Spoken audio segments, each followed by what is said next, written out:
one of the biggest things that I see as people make the transition from employee to self-employed.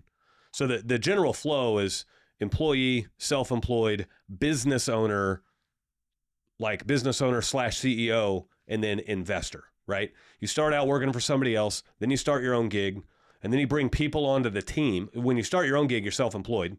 Then you start adding people to the team to do the event at scale. Yeah. And so now you're managing people. You're not even doing the craft anymore. You're just managing people.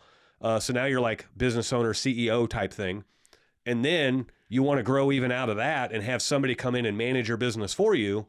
And then you just reap the rewards. Well, the only way for that to happen and there be any rewards for you to reap is you got to grow the business substantially large. And you have to let go of medial tasks. Yeah. You got to be willing to delegate. Guys, dude, I was that way. Yeah. I don't trust anyone. Yep. I hate all of them. Yeah. Like, you know what I mean? I will not give them any freedom. Yeah.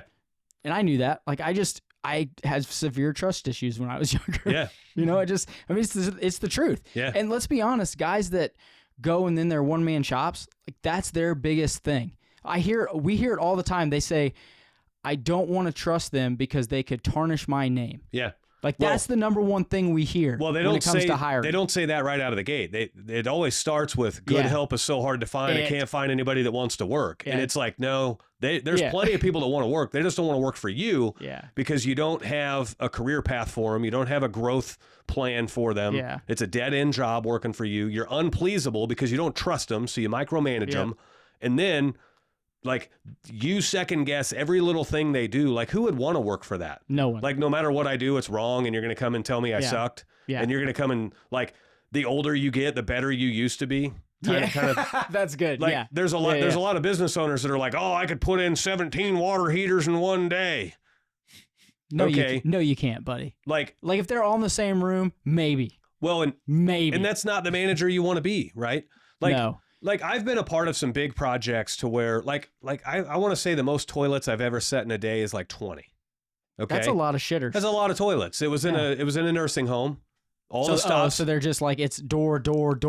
Yeah. Yeah. All the stops were already on, but you got to unbox and assemble. Yeah. Water was on, stops were on, escutcheons were on, but you still got to assemble, unbox, set, move, trash, everything else. Concrete floor's a bitch. And I wedge them. I think I did like 20 in one day.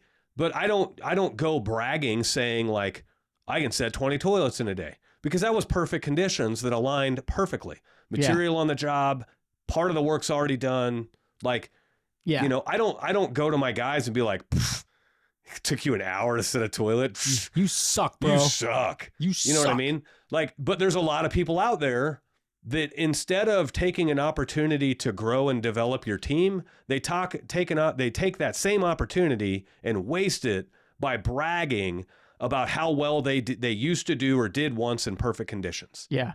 And it's no different than the guy who can't ever get past winning state at high school football. Yeah. Like he's hanging his hat on that moment forever, right? Yeah, glory And days. It's like, dude, move on. You peaked. Yeah. Okay. Like I hate when people get stuck on things that they've peaked at. It doesn't matter what it is, but then they don't feel like they have to keep running the race to get to the next thing. Yeah. You know what I mean? Yeah. Like it's like my constant thing is what's the next level I think I can obtain? Yeah. And then how do I get there? You know what I mean? I didn't build the big house I live in now. And then say, okay, well, and then stand out front with my arms crossed like, look at me. Look at me. This is the pinnacle of everyone I've known. No, I don't give a shit. No one even knows. Like 4 of my friends have been to my house. Right. That's it. I don't care. It's what's the next thing? Yeah. It's where's next? Perfect example. So when my mom died, she had some accounts and all this stuff. Well, someone from Fidelity called me like 2 weeks ago. Hey, your mom's got this account. It's through Fidelity. You have to set up a brokerage account. Oh, okay. She gets it all done at $338.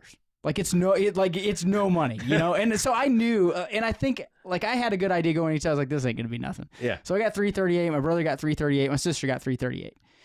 And I was like, well, easy. I can either close this out and pay 25% capital gains, which is I think what was going to be correct. I didn't actually even research it, or I could maybe get some stocks. Right. And roll it into something. You know what?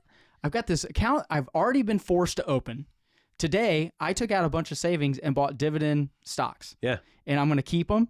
And then whatever dividends they make, roll into a money market. Right. Like, I don't know why. Like, okay, I think this is going to be the next step. It could fail. I may not make money. You never know. But I'm still trying to get to the next level. Yeah. You know, it's just that constant evaluation and how do I do this and what do I do and how do I get there and all that. That is what, like, that's what you should be doing all the time. Right. Not, oh, I got here, I'm staying here. Mitch didn't get to 2 employees and be like, this is where I want to be. I'm going to be here. No, well, it's so you're kind of hitting on where this topic needs to go to anyway, and that is there's a lot of people that think having a retirement account is the goal. No. Having a retirement account is the foundational minimum to retire. It's feeding the retirement account. Yeah. That's the goal. Yeah. Right? It's there's a lot the of action, not the talking. There's a lot of people that think, oh, I've made it. I have a company that now offers retirement, but they don't put shit in it. And then bitch 20 years later, but they didn't give me retirement. Well, right. You know, you were supposed to be putting money in there, right? Right. Like, what are you doing, dude? Yeah, it's not enough just to do the thing. You have to do the thing and do it well over and over and over and over. And it's monotonous and it's boring and it's not sexy and nobody wants to brag about that. Let's get on to that. But that's what it takes, right? Yeah. So there is no glory in it. There's no glory. Right. So, you know, like if you're transitioning from employee to self-employed, for one, you need to have your craft under your belt before you do that.